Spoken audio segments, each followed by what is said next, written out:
আসসালামু আলাইকুম প্রিয় দর্শক।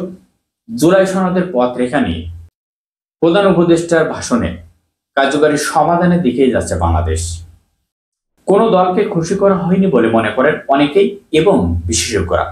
তবে রাজনৈতিক দলগুলো বিশ্লেষণ করছেন চূড়ান্ত সিদ্ধান্ত জানানোর আগে কিছু বলা যাচ্ছে না। এছাড়াও হ্যানা ভোটের ক্ষেত্রে দেওয়া প্রশ্নগুলো কঠিন ভাষায় ব্যবহার হলে তা সাধারণ মানুষের কাছে দুর্বোধ্য হবে বলে মনে করেন তারা।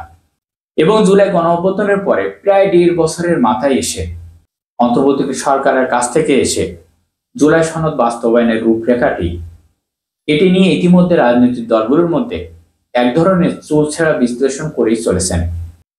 তবে রাজনৈতিক বিশ্লেষকরা মনে করছেন জুলাই সনদের মাধ্যমে একটি রাজনৈতিক কাঠামো তৈরি করা দরকার ছিল। সেখানে আধিপত্যদের কিংবা স্বৈরাচারী সরকারদের ঠাঁই মিলবে না। সরকার ঘোষিত রূপরেখার মধ্যে সেটি কিন্তু কার্যকর হয়েছে বলে মনে করেন তারা। এখন সরকার তো সবাইকে খুশি করার মতন কথা বলতে পারে না। সরকার তো একটি ব্যালেন্সের মধ্যে আনার চেষ্টা করছে এবং এই জন্য অনেক ছাড় দিয়েছে। এমনিতে সনদের বিষয় আপনারা জানেন, পুরো প্রক্রিয়াটা যেভাবে শুরু হয়েছিল, যেভাবে আলোচনা হয়েছিল, প্রস্তাবিত হয়েছিল একদম অরিজিনাল ভাবে, তার সঙ্গে বর্তমানে চেহারার খুব মিল আছে। বরং চেষ্টা করছিল ভারসাম্য রক্ষা করার জন্য। আমার মনে হয় একটি সমাধানের দিকে যাচ্ছে বাংলাদেশ, এই কারণে কথাটি বললাম। আপনি যদি এই সিদ্ধান্তগুলো দেখেন তাহলে কিন্তু বুঝবেন কিছু ম্যাটেরিয়াল আছে কথার ভিতরে।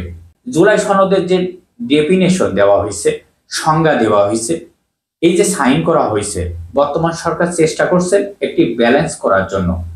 কারোর পক্ষপাতিত্ব না, সেটা হয়েছিল কিনা সেটা কিন্তু সাকসেসফুল ভাবে আরো 2-3 দিন পরে, আগামী 2-3 দিন পরে সেটা বোঝা যাবে যে কতটি সিরিয়াস জামাত এবং বিএনপি এবং তাদের নিজস্ব জায়গা ধরে রাখা গণভোট হ্যাঁ না প্রশ্নের ধারণা বোধগম্য নিয়ে প্রশ্ন আছে। তাদের ধারণা সাধারণ জনগণকে এই যে প্রশ্নগুলো সহজ ভাষায় বুঝিয়ে বলতে গণমাধ্যম ও সরকার রাজনৈতিক দলগুলোকে একসাথে কাজ করতে হবে বলে মনে করেন।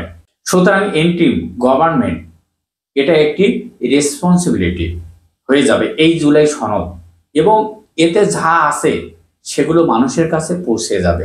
এবং আমি নিশ্চিত রাজনৈতিক দলগুলো যেখানে কাজ হচ্ছে সহায়তা করবে, এটাকে সাধারণ মানুষ বোঝানোর চেষ্টা করবেন। এই বিষয়গুলো আর কি, জাতির উদ্দেশ্য ডক্টর মোহাম্মদ ইউনূস সরকার কোনো পক্ষপাতিত্ব নেননি। তাহলে আগামী নির্বাচন কি হতে যাচ্ছে, এই প্রশ্নটা আপনাদের ভিতরে ছড়ে দিলাম। সবার মতামত জানাবেন। সবাই ভালো থাকবেন। আল্লাহ হাফেজ।